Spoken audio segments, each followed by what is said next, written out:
अस्सलाम वालेकुम। Programme night addition में हम आपको खुशामदीद कहते हैं। नाज़रीन, शहबाज शरीफ की ज़मानत में रिहाई के बाद शहबाज शरीफ के मामले में हुकूमत के मौक़िफ़ में काफ़ी सख्ती देखी गई थी। ऐसे लग रहा था कि जैसे तमाम हुकूमती जो मशीनरी है ये अपोजिशन रहनुमा शहबाज शरीफ के ख़िलाफ़ मुतहरिक हो गई है। पहले शहबाज शरीफ का नाम ECL की लिस्ट में डाला गया, फिर वफाकी हुकूमत ने सुप्रीम कोर्ट में लाहौर हाई कोर्ट का जो शहबाज शरीफ का फ़ैसला था ब्लैक लिस्ट से निकालने का, बाहर जाने देने की इजाज़त का मामला था, उसको चैलेंज किया। जबकि दूसरी तरफ शहबाज शरीफ अपने बैरून मुल्क सफ़र पर रोके जाने के खिलाफ लाहौर हाई कोर्ट में तौहीन अदालत की दरख्वास्त लेकर गए। यूँ हुकूमत और शहबाज शरीफ के दरमियान एक कानूनी जंग छिड़ती हुई नजर आई। लेकिन कुछ दिन पहले शहबाज शरीफ के वकील ने लाहौर हाई कोर्ट में हुकूमत के खिलाफ तौहीन अदालत और अदालती फैसले पर अमल दरामद की जो दरख्वास्त थी इनको वापस लिया, फिर जिस पर सवालात उठे कि शहबाज शरीफ की तरफ से ऐसा कदम क्यों उठाया गया। फिर आज हमने देखा, आज वफाकी हुकूमत ने सुप्रीम कोर्ट में दायर शहबाज शरीफ की बैरून मुल्क रवानगी के खिलाफ दरख्वास्त भी वापस ले ली है। अटॉर्नी जनरल खालिद जावेद खान ने मौक़िफ़ अपनाया है कि शहबाज शरीफ ने हाई कोर्ट से अपनी दरख्वास्त वापस ले ली है, जिसके बाद हम अपनी दरख्वास्त पर इसरार नहीं करते। अटॉर्नी जनरल ने अदालत से दरख्वास्त की कि वो वफाक की अपील को 2 टर्म्स में निपटा दें, जबकि शहबाज शरीफ के बैरून मुल्क जाने की इजाज़त के खिलाफ अपील वापस लेने पर फवाद चौधरी ने हुकूमत का मौक़िफ़ पेश करते हुए कहा कि चूँकि शहबाज शरीफ का नाम ECL पर है और शहबाज शरीफ लाहौर हाई कोर्ट से अपनी पटिशन वापस ले चुके हैं तो सुप्रीम कोर्ट में अपील की ज़रूरत ख़त्म हो जाती है। दूसरी तरफ ये खबरें गर्दिश कर रही हैं कि शहबाज शरीफ के एस्टैब्लिशमेंट के साथ मामला तय पा गए हैं, इसीलिए वो लंदन जाकर मुल्की मफाद के लिए नवाज शरीफ के पाँव पकड़ने के भी तैयार थे और वो इस पर बात करना चाहते थे नवाज शरीफ से कि जो मज़ाहमत की सियासत है इसको ख़त्म करके हमें मुफाहमत का रास्ता अपनाना चाहिए।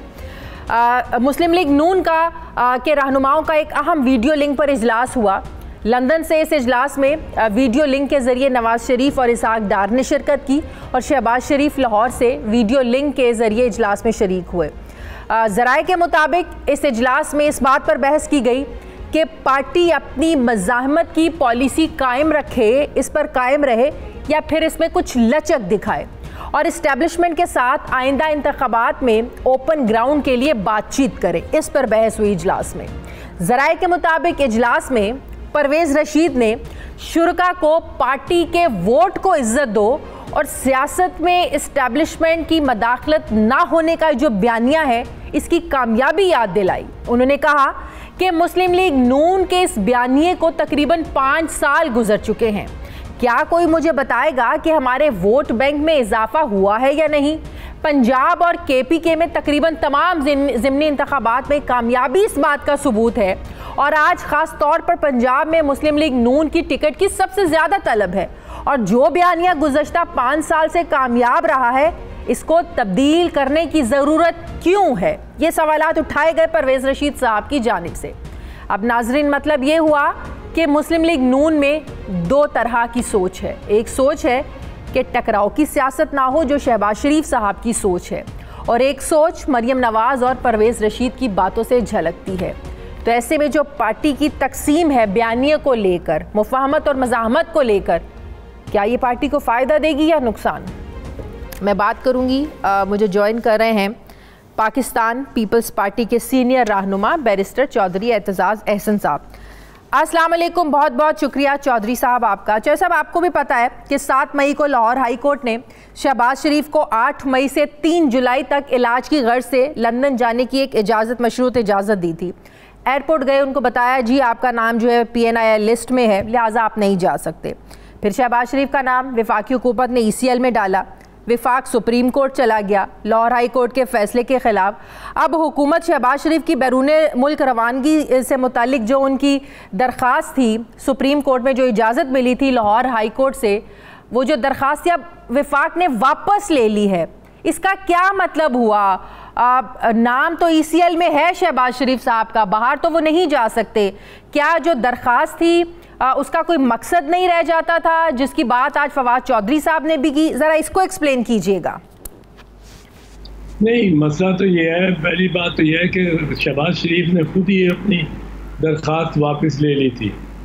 उसने तौहीन अदालत वाली दरख्वास्त रखी थी, बाकी दरख्वास्त उस इम्प्लीमेंटेशन ऑफ द ऑर्डर की तो वापस ले ली थी। अब उस ऑर्डर को जिसको इम्प्लीमेंट करवाना चाहने के लिए शहबाज शरीफ ने जब हुकूमत ने रोक लिया उसको जुम्मे को ही, जुम्मे की रात को।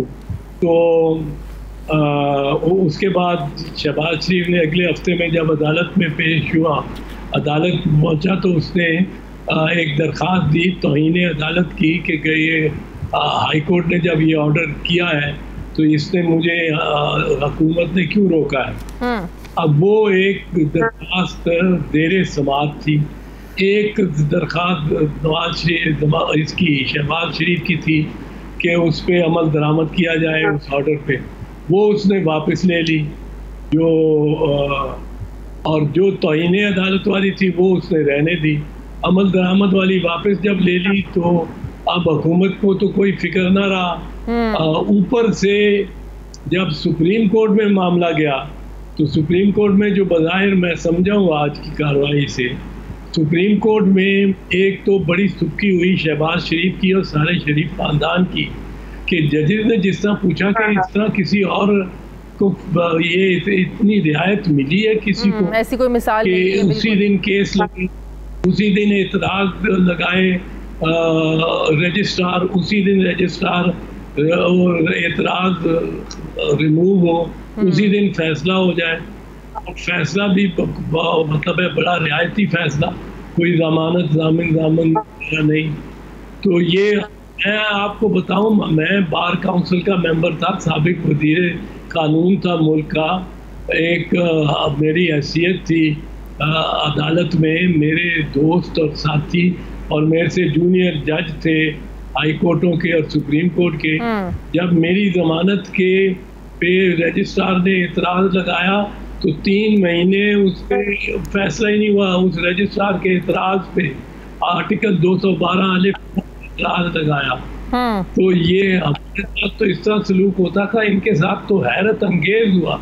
और वो अब सुप्रीम कोर्ट ने उस पे अपनी ओपिनियन मतलब देनी है अदालत में। अब ये ईसीएल का मामला अदालत देखेगी, उसके बाद फैसला होगा। अदालत ईसीएल से नाम निकालती है, इजाज़त मिलती है बाहर जाने की, नहीं इजाज़त मिलती, अब अदालत पे मुनसर है कि वो इस केस को कैसे देखेगी।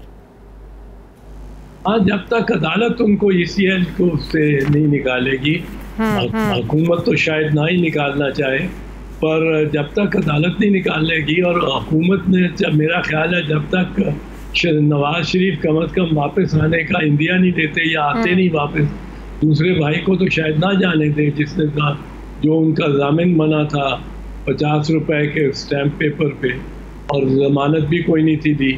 अब सारे जज तो एक किस्म के नहीं होते ना, तो ये भी शरीफ खान को जरा थोड़ा सा इल्म हुआ है कि चीफ जस्टिस साहब ने, जो लाहौर हाई कोर्ट के चीफ जस्टिस साहब ने, जिस वो एजाजुल हसन जो चीफ जस्टिस हैं, वो खुद चीफ जस्टिस हैं। साहब एक बात बताएं, आपको क्या समझ में आता है कि जो इतनी उजलत में शहबाज शरीफ साहब बाहर जाना चाहते थे, बज़ाहिर तो यही कह रहे थे कि मैं इलाज के लिए जा रहा हूं, मैं शुरू से बाहर से इलाज करवा रहा हूं, मेरा बाहर जाना ज़रूरी है इसलिए।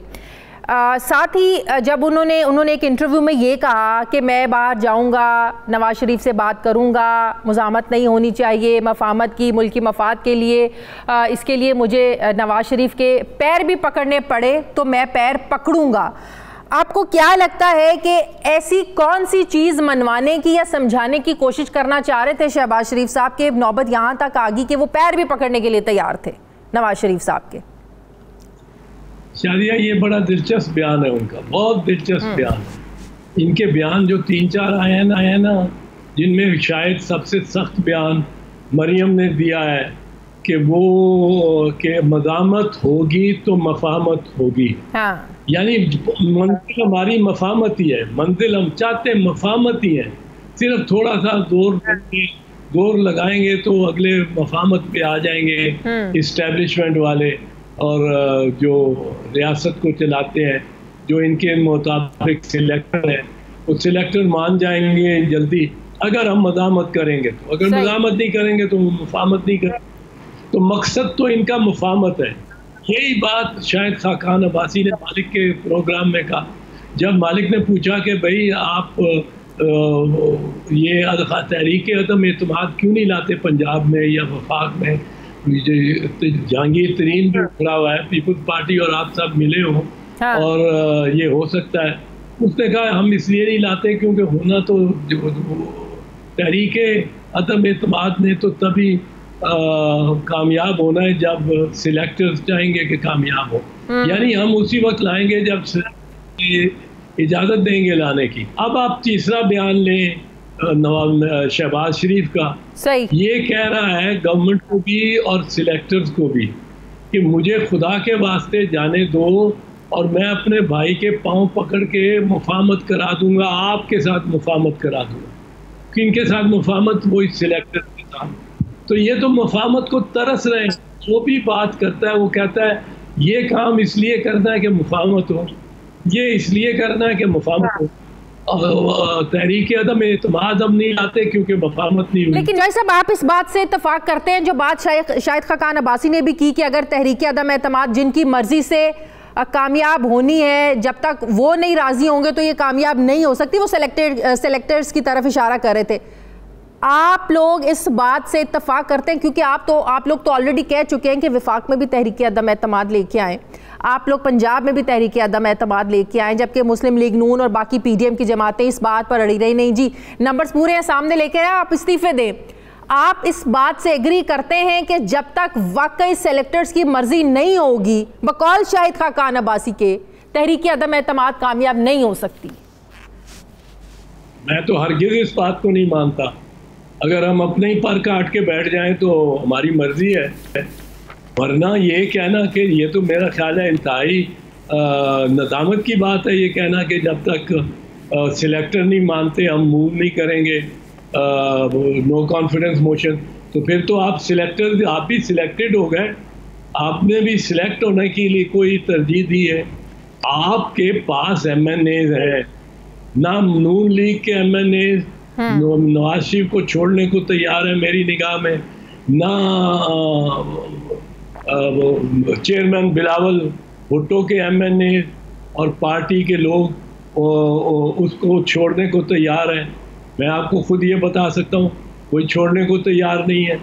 और इमरान खान से ज़रा कुछ उखड़े हुए हैं चंद ये जहांगीर तरीन ग्रुप, कुछ लोग, इनमें से भी मेरा ख्याल है ज़्यादातर अगर कोई वोट पड़ना हुआ तो उधर ही पड़ेगा। और मैं समझता हूँ कि अगर ये ऑपोजिशन वोट डालने पे आए, खड़ी होकर सीधा अगर मांगे पंजाब में पहले नो कॉन्फिडेंस मोशन करे तो आप तहरीक अदम एतमाद लाना चाहते हैं, नून लीग इस्तीफों की बात करती हैं। आपको नहीं लगता कि ये हुकूमत को 5 साल पूरे करने चाहिए? एक जमहूरियत का जो सिस्टम है इसको ऐसे ही चलते रहना चाहिए। प्राइम मिनिस्टर साहब तो वो लोग तो इतने पुरुमीद हैं कि अगली हुकूमत भी उन्हीं की आनी है, जिस तरीके से उनकी पॉलिसीज़ हैं और जिस तरीके से जो मैशियत है उस तरीके से उसको लेकर वो लोग चल रहे हैं।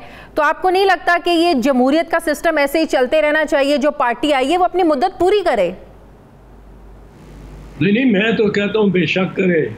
पाकिस्तान पीपल्स पार्टी भी इतना कोई एतराज नहीं करती, पर ये है कि ये अपने पैरों पे कुल्हाड़ियां मार मार के खुद गिरना चाहे तो उसको तो नहीं रोक सकता कोई। हुकूमत की नाकामियों से की वजह से गिर रही है, कोई उसको गिरा नहीं रहा। जब पीडीएम ने अब जो जलसे जुलूसों का ऐलान किया है, ना आप लोग हिस्सा है ना अब ANP पीडीएम का हिस्सा है। पहले भी जलसे हुए, रैलीज निकाली, एक बयानिया था, हुकूमत मुखालिफ बयानिया था, इस्टेब्लिशमेंट मुखालिफ बयानिया था। पहले ऐसा क्या हासिल नहीं कर सकी पीडीएम की ये जमातें जो अब हासिल कर लेंगी? आपको लगता है इन जलसे जुलूसों का फ़ायदा होगा? जो एक जलसों का शेड्यूल अनाउंस किया है पीडीएम ने, कोई फ़ायदा होगा अब इन जलसों का? चौधरी साहब, जलसों पे बस ये है कि इनके अगर 3 जलसे इन्होंने अनाउंस किए हैं, शायद लाहौर में, कराची में और एक और जलसा कहीं इन्होंने अनाउंस किया है खैबर पख्तूनख्वा में, सवात में रहता, उसमें कोई इनके मेरा ख्याल है 30, 40 या 50 करोड़ फारिग हो जाएंगे, लग जाएंगे। अच्छा। और उनका फायदा तो कोई नहीं होगा। हाँ। ये पैसे इनके लग गए, पैसे बिल्कुल 10-15 करोड़ का एक जलसा है इनका। देख लें इंतजामात, किसी को मार्केट में जाके पूछ लें, अब किसी के पास ज्यादा पैसे हो ठीक है, मतलब आप कह रहे हैं जलसों का कोई फायदा नहीं होगा, करोड़ों रुपए लग जाएंगे लेकिन इससे हासिल होने वाला कुछ नहीं। अच्छा चौधरी साहब, जस्टिस काजी फाइज ईसा केस में जब सुप्रीम जुडिशल काउंसिल का फैसला आ गया, हुकूमत दोबारा क्यों इसमें पढ़ना चाहती है, क्यों हुकूमत को तसल्ली नहीं हो रही है? आपको भी लगता है कि क्या कोई इंसाफ के तकाजे पूरे नहीं हुए हैं जो हुकूमत दोबारा इसमें जा रही है? सुप्रीम कोर्ट के रजिस्ट्रार्स ने एतराज़ लगाकर वापस भी कर दी दरख्वास्त कि नज़रसानी केस में दोबारा इस तरह दरख्वास्त नहीं दी जा सकती। हुकूमत क्या कोई अच्छी मिसाल कायम कर रही है कि एक केस का फैसला आ गया है, दोबारा उस पर जो है ना वो जाना चाह रही है? हुकूमत क्या कर रही है, क्यों कर रही है, मैं तो इसकी इस बात का उनका अमीन नहीं हूँ। मेरा ख्याल तो ये है कि सुप्रीम जुडिशल काउंसिल के फैसले के बाद और रिव्यू के बाद ये शायद उनके लिए मुश्किल हो, पर हुकूमत को और उसमें यकीनन कामयाबी हुई है काजी फैज ईसा की, और वो एक पहले भी क्रीज से बाहर निकल के खेलने वाले, क्रिकेट बैट करने वाले जज से बाद में भी रहेंगे। हुकूमत को एक तो परेशानी हो सकती है कि काजी साहब ने अदालत में भी अपना रुझान इमरान खान के खिलाफ एक ज़ाती रुझान की नुमाइश की थी, जब ने वो कागज़ निकाल के बेंच पे बैठे हुए बाकी 4 जजों को भी दिए थे जो हुकूमत के खिलाफ थे, जिस पे 4 जजों ने फैसला किया कि आपके सामने कोई ऐसा केस नहीं लगेगा जिसमें इमरान खान का कोई मुफाद हो। वो उन्होंने जब अपनी बैग से निकाल के कागज़ दिए तो वो तो एक प्रोसिक्यूटर का काम है ना, वो जज का काम तो नहीं है। हाँ। फिर दूसरी बात जिस पे हुकूमत गालबन घबराती है उनसे, वो है कि आप मुसन्निफ हैं हुदैबिया पेपर मिल के फैसले के, और वो एक बड़ा फैसला जिस पे बहुत रिलीफ मिली। हुदैबिया आप समझते हैं शरीफ खान, हुकूमत तो आज भी कह रही है एक ओपन एंड शट केस है, जबकि आपको पता है ये सुप्रीम कोर्ट इसको बंद कर चुकी है। अगर ये ओपन एंड शट केस था तो फिर बंद क्यों हुआ? अब दोबारा आपको लगता है कि ये इसका खुलना क्या वाकई कोई नए सबूतों की बुनियाद पर, नई चीज़ों की बुनियाद पर जो है ना वो हुकूमत अगर खोलेगी तो ये बड़ा नुकसान है इसका मुस्लिम लीग नून को, शरीफ बरादरान को? हुदैबिया का केस मैं तो समझता हूँ भाई ज़ाती तौर पे कि ओपन एंड शट केस था, और फौजदारी मुकदमे में ज़ायदुल मियाद नहीं हो सकता फौजदारी मुकदमा। इस तरह तो आदमी एक जनाबिल जबर करे और 10-12 साल भागा रहे तो वो बाद में कहे कि जी मेरे पे आप केस ही नहीं चला सकते। ये खुद शरीफ ब्रदर्स, ये इन पे इल्ज़ामात थे और कन्विक्शन भी थी, और ये 10 साल के लिए मायदा करके सऊदी अरब चले गए थे। सऊदियों के साथ वो भी बीच में डाल के, वो हुरैरी लबनानी को भी बीच में डाल के, मुशर्रफ भी बीच में ज़ाहिर है पड़ा होगा, और बरतानवी भी थे और क्लिंटन भी थे। तो इस तरह कोई निकल जाए और बाद में कहे जी अब ज़ायदुल मियाद हो गया केस, फौजदारी मुकदमा ज़ायदुल मियाद नहीं होता। पर अब वो भी एक फाइनल फैसला है। एक सुप्रीम कोर्ट का मामला ये है कि सुप्रीम कोर्ट इसलिए फाइनल हतमी उसकी जजमेंट होती है, इसलिए नहीं कि वो ज़रूरी दुरुस्त हो। एक अमेरिकन जज ने कहा कि हम इसलिए फाइनल नहीं है कि हम दुरुस्त हैं, कि हमारा फैसला हर फैसला दुरुस्त है। सही। हम फाइनल इसलिए है कि एक आखिरी सवाल, रेकोडिक केस में आप समझते हैं कि आलमी अदालत में कामयाबी जो है ये मौजूदा हुकूमत की कामयाब हिकमत अमली का नतीजा है? उम्मीद ही रख सकते हैं कि आइंदा भी इसमें तो जरूर है। इसमें यकीनन एक मुस्बत पहलू तो निकला है इसका। उसकी कितनी वैल्यू है ये तो हुआ है कि होटल और होटल रूजवेल्ट बागुजार हो गए हैं उसकी वजह से, उस फैसले की वजह से, जो बहुत बड़े और अहम असासे हैं पाकिस्तान के, और बड़ी वैल्यूएबल प्रॉपर्टीज हैं, अरब डॉलर्स की प्रॉपर्टीज हैं, वो पाकिस्तान की बागुजार हुई हैं। उस पे अपीलेट प्रोसेस क्या है, क्या आगे चल के होता है, ये तो देखना पड़ेगा। तो शायद हुकूमत ज़्यादा ही कोई टीके मार रही है, पर ये तो तस्लीम करना पड़ता है कि कुछ पेशरफ्त उसमें बड़े सालों के बाद और बहुत ही मायूसियों के बाद एक मुस्बत मोड़ है उस केस में। वो अभी वो हतमी मोड़ नहीं है, एक अदालत के फैसले की है, उसके ऊपर अपीलें हो सकती हैं, पर फिर भी एक मुस्बत मोड़ उस मामले ने जरूर लिया है। बहुत बहुत शुक्रिया। पाकिस्तान पीपल्स पार्टी के रहनुमा बैरिस्टर चौधरी एतजाज अहसन साहब मेरे साथ थे। नाज़रीन, मुझे प्रोग्राम में एक ब्रेक लेनी है, वापस आते हैं छोटे से वक्फे के बाद।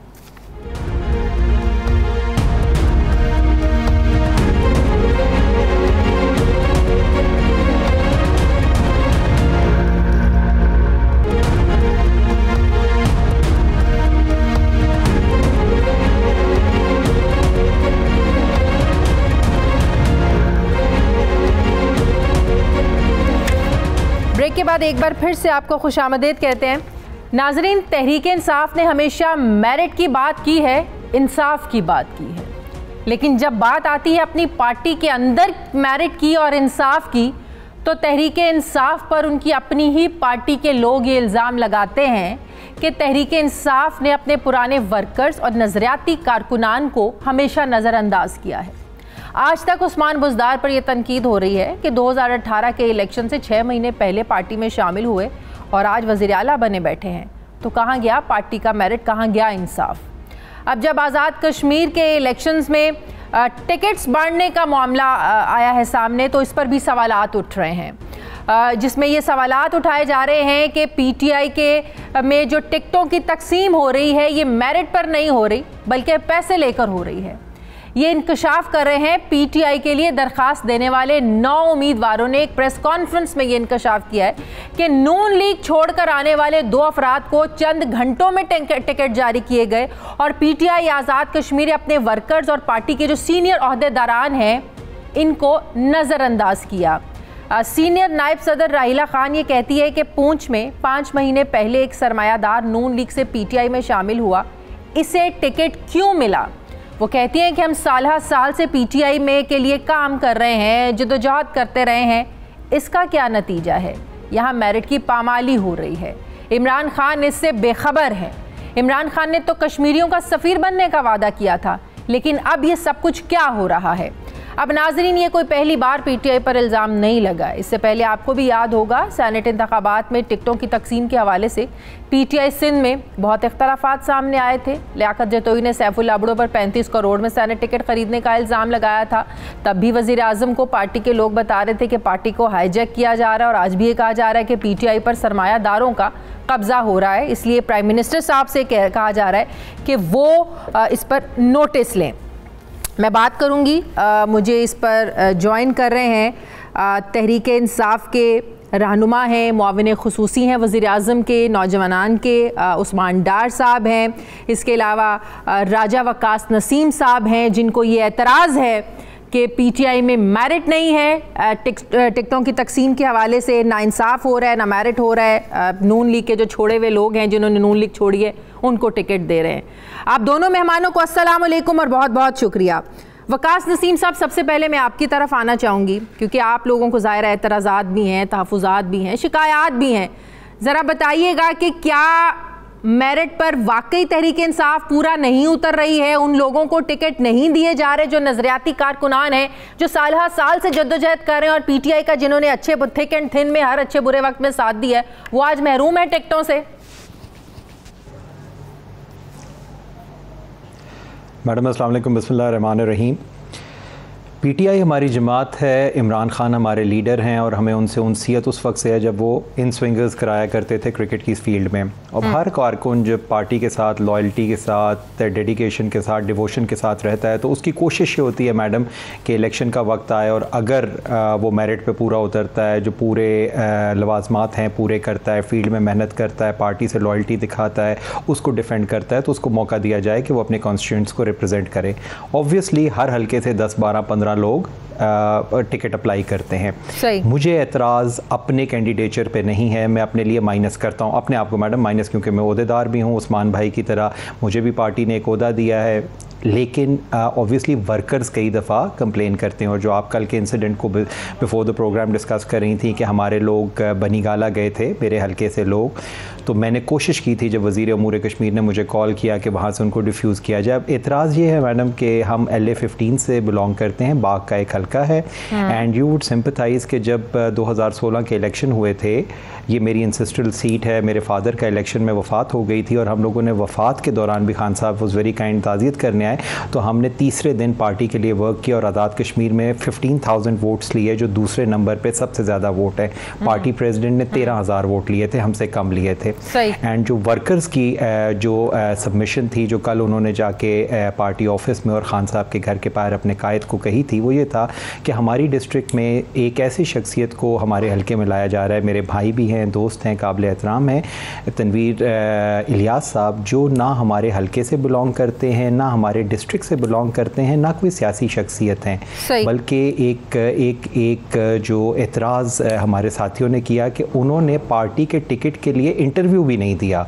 जब हम सब इंटरव्यू देने गए थे तो हमारे ये काबिल कदर भाई, हाँ, वो पार्टी के लिए इंटरव्यू देने भी ये पार्टी से जुड़े हुए हैं तनवीर इलियास। अनफॉर्चुनेट। अब प्रॉबेबली आज़ाद कश्मीर की PTI में तो पिछले 25 साल में, जो मेरे साथियों ने मुझे बताया है कि हमारे काबिल कदर भाई कभी भी आज़ाद कश्मीर में, बल्कि उनमें जो रिव्यू के लिए एप्लीकेशन दी थी कि 25 साल में PTI के झंडे के साथ अगर वो एक तस्वीर अपनी आज़ाद कश्मीर के किसी जलसे जुलूस की दिखा दें, आज से 1 महीने 2 महीने अरसे को छोड़ के, तो हम सब उनके हक में दस्तबरदार हो जाते हैं। और इनको टिकट मिल गया है, इसलिए कि हमारे साथी, हमारे कुलीग जो हैं वो, इनको टिकट मिल गया है। जी मैडम, इनको टिकट इशू कर दिया। जी मैडम, इनको टिकट इशू कर दिया गया है। तो ये कल वजह बनी जिसकी वजह से कुछ कारकुनान वहाँ गए थे। तो ये जो इल्जाम लग रहा है कि पैसे लेके टिकट, उस्मान भाई की तरह मैं पार्टी का, ठीक है, अच्छा, इस इल्जाम में कितनी सदाकत है कि पैसे लेके टिकट दिए जा रहे हैं? मैडम, ये ऑब्वियसली हमारे पार्टी के चेयरमैन पार्लियामेंट्री बोर्ड, बल्कि उस्मान डार साहब बैठे हैं, ये भी उसके हिस्सा हैं। मैडम देखिए, पार्टी अच्छी है, इसी वजह से इसी पार्टी में ये हुआ कि उस्मान डार को, फैसल अजमल वज़ीर को, आतिफ खान को, शहराम तरकई को, मुराद सईद को, फैसल जावेद को, जरताज गुल को, शाहजेब कमल को, सैफुल्लाह नियाजी को, ये इमरान खान साहब ने फ्यूज़ किया है यूथ पार्टी के अंदर। मुझे आपका बताएं कि आप इस बात में हकीकत है कि पैसे लेके टिकट दिए जा रहे हैं? Sadia, I would not comment. मैं फिर कह रहा हूँ, मैं डिस्ट्रिक्ट प्रेसिडेंट हूँ तो मैं इस पे कमेंट नहीं कर सकता, लेकिन ऑब्वियसली ये इल्ज़ाम सोशल मीडिया पे, अखबारात में आ रहे हैं, अब इसको इन्वेस्टिगेट करना पार्टी। मैडम, अगर आप लोगों के कोई एतराज़ात हैं, तहफ़्फ़ुज़ात हैं, आप खुलकर बताएं। यही तो मीडिया, ही तो प्लेटफॉर्म है, आप लोगों की आवाज़ जो है खान साहब तक पहुंचे। डार साहब बैठे हुए हैं, उस्मान डार बैठे हुए हैं यहाँ पर, ये आपके, अगर वाकई कुछ ऐसा है तो ये मौका है आप लोगों के लिए, आप बात करेंगे। अगर पार्टी में ऐसा कुछ हो रहा है, नहीं होना चाहिए भाई। मैडम, डार साहब के पास सारी हमारी जो रिव्यू की पिटिशन है वो आई है, जो उसमें कारकुनान ने, जो बाकी उम्मीदवारान असम्बली हैं, उन्होंने जो 3-4 पॉइंट्स रेज़ किए हैं कि एक नॉन पॉलिटिकल शख्सियत हैं हमारे भाई तनवीर इलियास, एक रियल स्टेट डेवलपर हैं, उनका आज़ाद कश्मीर के पॉलिटिकल डिस्कोर्स में ज़िंदगी में कभी कोई जलसा जुलूस रैली पार्टी फंक्शन नहीं हुआ। इसी तरह एक और आज़ाद कश्मीर से PTI के रुकन भी मुझे ज्वाइन कर रहे हैं। अस्सलाम वालेकुम तौसीफ साहब, आपका भी यही एतराज़ है कि आप, जी तौसीफ अब्बासी जी, आपको अभी यही एतराज़ है कि PTI आपको टिकट नहीं दे रही है, मेरिट पर टिकट बनता है और PTI में वाकई मेरिट और इंसाफ नहीं रहा? अब जी शादिया, ऐसे है कि मुझे तो ये तकरीबन ये 30वीं दफ़ा ये टिकट मुझे पार्टी ने डिनाई किया, और बड़ी मेहनत के साथ मैंने तकरीबन 14-15 साल इस पार्टी को दिए हैं, और जब से मैं यूनिवर्सिटी की तालीम के बाद मैंने तो पार्टी के साथ काम करने के सिवा कभी कुछ किया ही कभी नहीं। तो एक बड़ी लंबी स्ट्रगल है, और मैं जिस फैमिली से मैं बिलोंग करता हूँ, आज़ाद कश्मीर के मुसलसल तबके से, हमारा तो कोई पॉलिटिकल बैकग्राउंड कोई नहीं है। हम तो एक मिडिल क्लास फैमिली से हम लोग बिलोंग करते हैं, और हम लोग बहुत स्ट्रगल करके आगे आए हैं। असल में इशू ही हमारे ये था, जाहिर है दुख बहुत ज्यादा है, काफी हमें अफसोस भी है कि हमें पार्टी ने इसके लिए एक दफा फिर से कंसिडर नहीं किया। और हमारा तो पार्टी कैसे लोगों को कंसिडर कर रही है तौसीफ साहब? अगर इतने पुराने वर्कर्स को कंसीडर नहीं किया जा रहा तो किन लोगों को कंसीडर कर रही है पार्टी? देखिए, जिस तरह के लोगों को टिकट दिए गए उसके ऊपर वो तो आपके सामने है, लेकिन ये कि हमारे उसके ऊपर तहफ़्फ़ुज़ात जरूर है। लेकिन मैंने तो ये फैसला किया है कि मैं पार्टी के अंदर, पार्टी के डिसिप्लिन के अंदर रहते हुए हर फोरम के ऊपर इसकी आवाज उठाऊंगा। और मैंने आज मेरे साथ जो बकिया 7-6 जो कैंडिडेट थे उनके साथ मिलकर एक रिव्यू पिटीशन भी दायर किया है और मैं पार्टी के हर फोरम के ऊपर इसके लिए इंसाफ भी तलब करूंगा और मैं हर हद तक जाऊंगा एक इमरान खान के सिपाही होने के नाते, क्योंकि इमरान खान ने हमें सिखाया कि आपने अपने, क्योंकि हम इंसाफ की पार्टी है तो इंसाफ के लिए हम आखिरी हद तक जाएंगे और कभी हम हार नहीं मानेंगे। इंशाल्लाह जो हो सकेगा हम करेंगे, लेकिन पार्टी के डिसिप्लिन को जरूर फॉलो करते हुए हम आगे बढ़ेंगे इंशाल्लाह। जी डार, अब जरा लाइन पे रहिए, डार साहब भी हैं, उस्मान डार भी हमारे साथ हैं, उनसे पूछ लेते हैं जो आप लोगों के तहफ़्फ़ुज़ात हैं, एतराज़ात हैं, किस हद तक जायज़ हैं, किस हद तक सच है ये बात कि जो पुराने नजरियाती कारकुनान है, साल साल से जदोजहद करने वाले, उनको इग्नोर किया जा रहा है। जी उस्मान डार साहब। देखिए शाज़िया, मैं एक खुद पाकिस्तान तरीके इंसाफ का अदना सा वर्कर हूँ और मैंने खुद अपनी पॉलिटिक्स बतौर वर्कर ही शुरू की और पिछले 10-12 साल आप कह लें मेहनत भी की।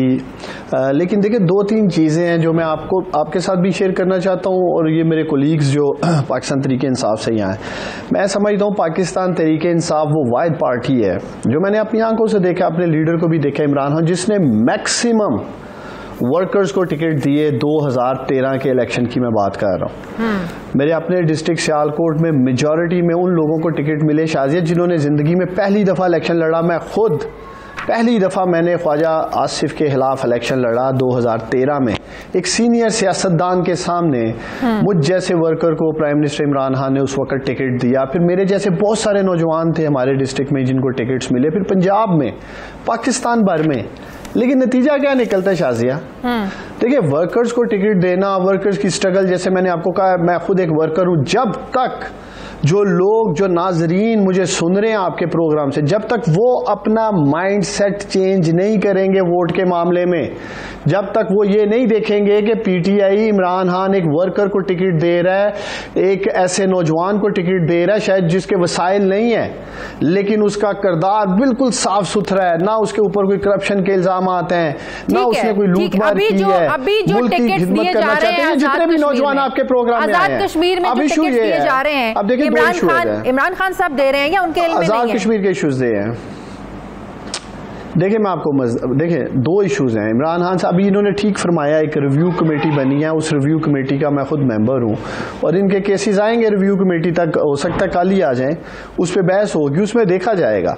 2 चीजें देखें, मैं आजाद जम्मू कश्मीर के हवाले से बात करना चाह रहा हूँ। ये जनरल इलेक्शन जो पाकिस्तान में भी होता है, कुछ ऐसे शाज़िया रवायती हल्के हैं, चाहे वो पंजाब में PMLN के हों, सिंध में पीपल्स पार्टी के हों, खैबर पख्तूनख्वा में JUI के हों, बलूचिस्तान, आप जब नाम लेते जाए, इसी तरह AJK में, अब वहां लोग अब जिसको मर्जी टिकट दे देंगे ना तो चांसेस यही है कि वो सामने वाला जीत जाएगा।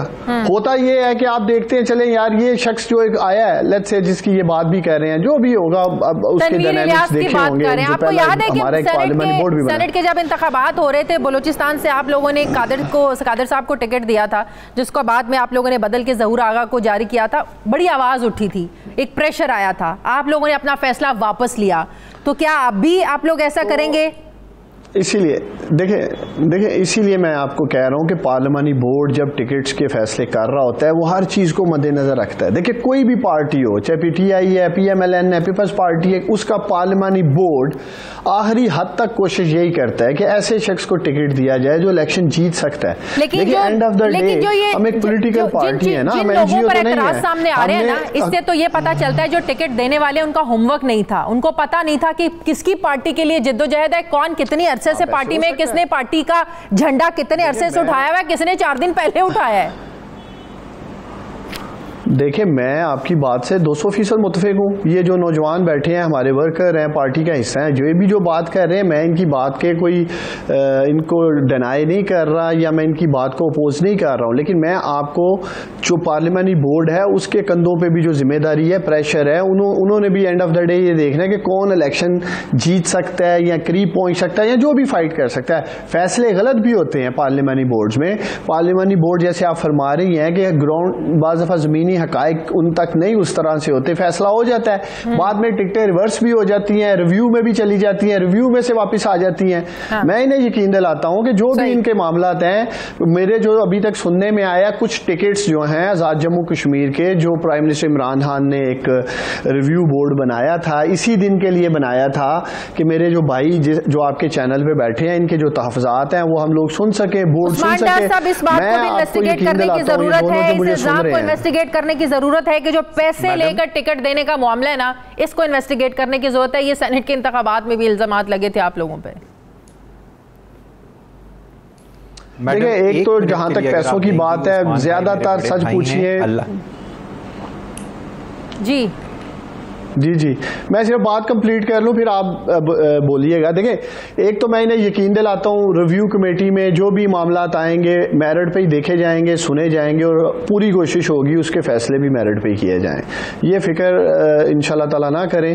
दूसरा, देखिए, जहां तक पैसे की बात है, बहुत हद तक मैंने ये देखा कि सियासी पार्टियों में इल्जाम जरूर लगा दिया जाता है, जी उसने पैसे पकड़ लिए, उसने पैसे दे दिए, और एंड ऑफ द डे जब इन्वेस्टिगेट किया जाता है तो पता चलता है बस हेर से की बात हो रही थी, सुनी सुनाई बात हो रही। तो मैं ये भी समझता हूं कि जब तक आपके पास मजबूत शवाहिद ना हो, एक बिल्कुल ओपन एंड शट एविडेंस ना हो, तो इस तरह से किसी को मलाइन करना या उस पर इल्जाम लगा देना जिसने पैसे पकड़ लिए इसलिए टिकट मिल गया, तो मैं ये समझता हूं ये भी ज्यादती है। वकास, आप कुछ कह रहे हैं? जी जी राज साहब। अच्छा जी, अच्छा उस्मान भाई, सिर्फ इतना करना है ना, कल आपके पास एप्लीकेशन आएगी, आपने देखना है, मैं आपको वीडियो भी अभी आपके व्हाट्सएप पे फॉरवर्ड करता हूँ। सादिया, व्हाट हैपेंड इज़ कि कल हम रिव्यू की पिटिशन जमा कराने पीटीआई के दफ्तर गए, मैं नहीं गया था, वर्कर्स गए थे सारे, कुछ 400-500 लोग थे, कश्मीर से आए थे उस्मान भाई, एंड वहाँ पे चीफ ऑफ स्टाफ ने कहा आपकी रिव्यू एक्सेप्टेबल ही नहीं है। अच्छा उस्मान भाई, व्हाट हैपेंड इज़ कि जिस जेंटलमैन को, मेरे काबिल कदर भाई को, खान साहब अगर गलत फैसला भी करते हैं तो मैं कबूल करूंगा, मैं खुद तनवीर इलियास की कैंपेन चलाऊंगा, मैं पार्टी डिसिप्लिन का पाबंद हूं, लेकिन उस्मान भाई थोड़ा पिंच करता है, हर्ट करता है कि एक बंदा इंटरव्यू में ही पेश नहीं हुआ है।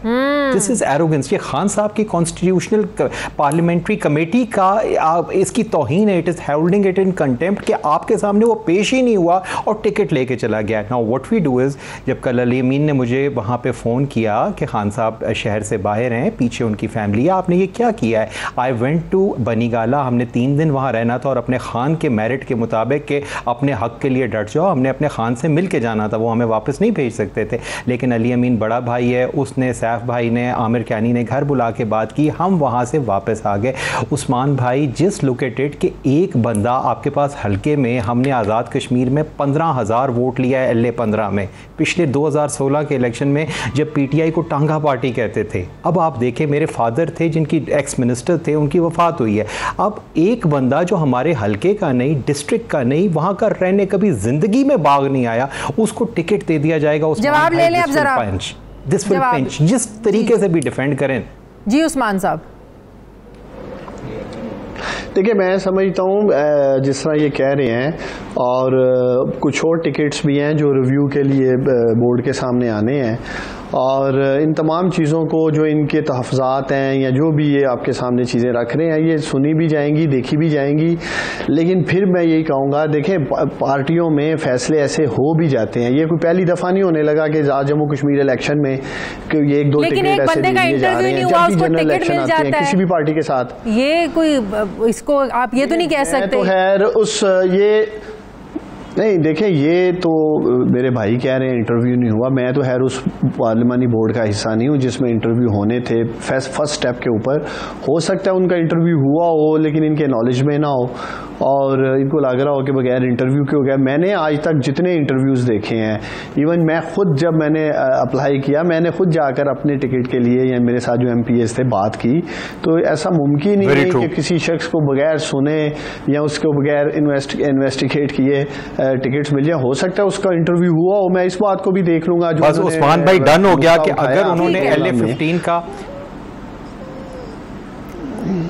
शादिया में जी तौसीफ भी कुछ कहना चाह रहे हैं। मैं कहता हूँ देखिए, उस्मान डार साहब जिस तरह से हमारी पार्टी की पॉलिसी जिस तरह से एक्सप्लेन कर रहे हैं और जिस तरह से उन्होंने बात की है, मैं बिल्कुल 100% इनसे मुत्तफिक हूँ और हमें बड़ी उम्मीदें हैं उस्मान डार साहब से, क्योंकि ये हमारे यूथ के आइकॉन हैं और हमने इनको नीचे से ऊपर स्ट्रगल करके जाते हुए देखा है और हमने उस्मान डार साहब की स्ट्रगल को देखकर हमें भी बड़ी मोटिवेशन मिली और हमने इस पार्टी के अंदर बहुत काम किया है। और मैं आपको ये बताऊं कि LA-14 रबीबाग धीरकोट इस हल्के से मैं बिलोंग करता हूं, हमने 70 साल की माफियाज के अगेंस्ट हमने बड़ी कैंपेन की है और हमने स्ट्रगल की है और हमने, मैं आपको बताऊं, मैंने अभी मंशियात के खिलाफ सबसे बड़ी कैंपेन आजाद कश्मीर में की और उसके ऊपर मुझे कितना कुछ मुझे करना पड़ा, SHO, थाना कचहरी और मतलब एक तरह का कल्चर जिसके अगेंस्ट हमने किया। असल में ये होता ही हुआ कि वफाक की पार्टियों में हमारे बड़े लीडर्स को आजाद कश्मीर के उन हल्कों की डायनामिक्स का उन जाके पता नहीं, क्योंकि वहां वो उनका रीच नहीं होती तो पता नहीं होता। दैट्स व्हाई थोड़ा सा ये एक बड़ा गैप आता है जिसकी वजह से उनको अंडरस्टैंडिंग प्रॉपरली नहीं हो पाती कि एक्चुअली ग्राउंड के अंदर कौन सा बंदा क्या कितना पार्टी की आइडियोलॉजी को लेकर चल रहा है। लेकिन बहरहाल हमें पार्टी के साथ हमें भरोसा है। इंशाल्लाह रिव्यू पिटीशन मैंने भी फाइल की है, मेरे सारे उम्मीदवारों ने हमने मिलकर फाइल किया है। उस्मान डार साहब जिस तरह से बात कर रहे हैं कि जिस तरीके से इंशाल्लाह हमारा रिव्यू बोर्ड बैठेगा और हमें पूरी उम्मीद है कि हमें पार्टी इंसाफ देगी। बहुत बहुत शुक्रिया उस्मान डार साहब, मेरे साथ थे तौसीफ राजा, वकास नसीम साहब, आप तमाम मेहमानों का बहुत शुक्रिया। मुझे ब्रेक लेनी है नाज़रीन, वापस आते हैं छोटे से वक्फे के बाद।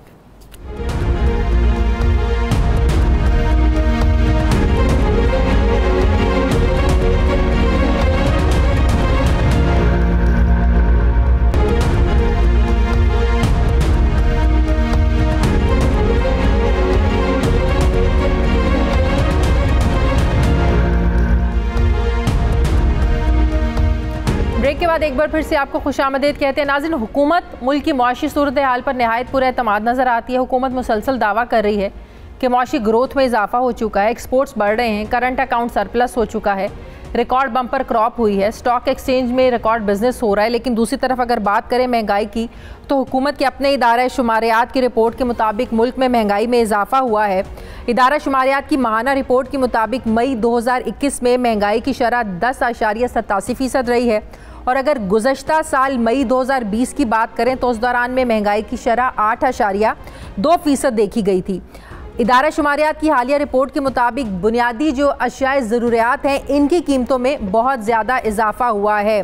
तो एक आम आदमी सवाल पूछ रहा है कि जो नंबर्स ग्रोथ के हुकूमत बता रही है, आम आदमी की ज़िंदगी में से कोई फ़र्क नहीं पड़ा है। मैं बात करूँगी, मुझे ज्वाइन कर रहे हैं माहिर मौशियात डॉक्टर इशफाक हसन साहब। अस्सलाम वालेकुम, बहुत बहुत शुक्रिया डॉक्टर साहब आपका। डॉक्टर साहब, अगर मैं ये पूछ पाऊँ आपसे कि मईशत वाकई टेक ऑफ कर चुकी है तो आपका क्या जवाब होगा? देखिए, मैं बहुत मरतबा ये बातें बता चुका हूँ कि अगर आप सिर्फ नंबरों पे जाए तो 3.9% पे बड़ा कोहराम मचा हुआ है। मैं तो कहता हूँ कि भाई ये 5% है, ये 3.9% ये 8 से 9 महीने के इंफॉर्मेशन के बेसिस पे है। हाँ। वो माली साल तो अभी भी ख़त्म नहीं हुआ है, ये जून का महीना भी 30 दिन इसमें और भी हैं। तो जब ये नंबर आ जाएंगे जून तक में तो मार्क माय वर्ड, ये ग्रोथ रेट आपके 0.8 से लेकर 5% के करीब होगा। तो सर, ये तो फिर वाकई कामयाबी हुई ना कोविड के इस दौर में, जब मनफी ग्रोथ की बातें हो रही थी कि कहा जा रहा था कि हुकूमत की जो हमारी जो मौशी ग्रोथ है वो नहीं आगे बढ़ सकती है। आलमी इदारे भी यही कह रहे थे, IMF भी ये बात कर रहा था, इंडिया की आप ग्रोथ देख लें वो नेगेटिव में जा रही है। तो ऐसे में अगर आप लोग ये बात कर रहे हैं कि ये 5 तक जा सकती है तो ये तो कामयाबी हुई सर इस हुकूमत की पॉलिसीज की। देखें, बात ये है कि आपने 5 देखा, मैंने 5 कहा, आप बहुत खुश हुई है। मेरा सिर्फ ये हुकूमत वक्त से ये बातें होंगी और मैं कहूँगा और बार बार कह रहा हूँ, please don't read too much into this number. ये एक नंबर है, इसके पीछे इकोनॉमिक्स नहीं है। ये स्टैटिस्टिक्स है, इसके पीछे इकोनॉमिक्स नहीं है। जहां तक नंबर है ये वाकई 5% होगा। तो ये देखिए, इसमें बहुत मैसिव किस्म का बेस इफेक्ट है। अब मैं समझा के थक गया हूँ, बेस इफेक्ट लोगों को नहीं समझ में आता। मिसाल के तौर पे मैडम, अभी अगला जो आएगा ना 6 दिनों में आ जाएगा लार्ज स्केल मैन्युफैक्चरिंग का नंबर। अप्रैल के महीने का, क्योंकि जुलाई मार्च तक का नंबर गया है लार्ज स्केल मैन्युफैक्चरिंग का, जिसकी वजह से ये ग्रोथ रेट को 9% से ऊपर नजर आता है। ये जो लार्ज स्केल मैन्युफैक्चरिंग अप्रैल के महीने में आएगा तो इसका जो ग्रोथ रेट है ये तकरीबन 85% होगा। अच्छा। 85% से भी ज्यादा होगा। तो अब आप क्या कहेंगे इसको? नंबर कितना खूबसूरत लग रहा है और बहुत ज्यादा लग रहा है। तो मैं कहूँगा don't read too much into this number, इसलिए कि पिछले अप्रैल के महीने में, पिछले साल अप्रैल में हमारी इंडस्ट्रीज बंद थी क्योंकि लॉकडाउन शुरू हो गया था पैंडेमिक के बाद। और ये जो अप्रैल का महीना है ये एक नॉर्मल महीना है माशाल्लाह। तो एक नॉर्मल महीने के आउटपुट को हम एक कंपेयर कर रहे हैं उस महीने के आउटपुट के जब इंडस्ट्रीज बंद थी। तो वो तो बहुत ही तो सर एक नंबर्स को क्या फिर हम इससे जोड़ सकते हैं कि अगर वाकई हमारी ग्रोथ के नंबर्स इतने अच्छे हैं, हम वाकई लोगों को रिलीफ, जो हुकूमत कह रही है कि लोगों को रिलीफ मिल रहा है, आम आदमी तक असरात इसके पहुंच रहे हैं, मईशत को हम ऊपर लेकर जा रहे हैं, महंगाई के नंबर्स क्यों नहीं कम हो रहे हैं? महंगाई तो अभी भी डबल डिजिट्स में है, 10.87% है। मैं मई के महीने की शरह बता रही हूँ आपको, महंगाई तो अभी भी डबल डिजिट्स में है। देखिए बात ये है ना कि ये जो फिर मैं आपसे कह रहा हूँ आपके नाज़रीन से, don't read too much into this number जो मैंने भी आपको बताया। ये एक नंबर है, इसके पीछे इकोनॉमिक्स नहीं है। ये मेरे अल्फाज को गौर करें, ये एक स्टैटिस्टिक्स है, इसके पीछे इकोनॉमिक्स नहीं है। ये सिलसिला एक चला है, हम एक कुएं के गिर गए थे पैंडेमिक की वजह से, अब कुएं से हम बाहर की तरफ आ रहे हैं। तो एक रिकवरी का प्रोसेस है, इसमें वक्त लगेगा। अगला माली साल भी हमें देखना होगा कि ये रिकवरी किस तरीके से जा रही है। जहाँ तक महंगाई का ताल्लुक है, महंगाई 3 वजह से होती है। एक है ये आलू, प्याज, टमाटर, दूध, घी, अंडा, मुर्गी, आटा, चावल, ये है जिसकी वजह से महंगाई होती है। सही। इसके अगर सप्लाई सिचुएशन आपकी बेहतर रहेगी तो ये इसकी प्राइस काबू में रहेगी। दूसरी चीज है कि रेट ऑफ द स्टेट आपका बहाल रहेगा तो ये न चीनी माफिया अपना काम दिखा सकेगा, न गंदम माफिया अपना काम दिखा सकेगा। तो गवर्नमेंट को रेट ऑफ द स्टेट बहाल करनी है। दूसरी चीज ये है कि गवर्नमेंट खुद कीमतें बढ़ाती है, बिजली की कीमत बढ़ा दी, गैस की कीमत बढ़ा दी, जिस तरह से ये सारे पास आउट हो जाते हैं कंज्यूमर को और वो महंगाई बढ़ती है। और तीसरी वजह यह है कि अगर इंटरनेशनल मार्केट में, आलमी मंडी में तेल की कीमत बढ़ जाए तो हम क्या कर सकते हैं। ठीक है, बहुत बहुत शुक्रिया माहिर मौशियात डॉक्टर इशफाक हसन साहब मेरे साथ थे। नाज़रीन, हमारे प्रोग्राम का वक्त ख़त्म हो गया। फीडबैक ज़रूर दीजिएगा, अपना ख्याल रखिएगा। मुझे इजाज़त दीजिए, अल्लाह हाफ़िज़।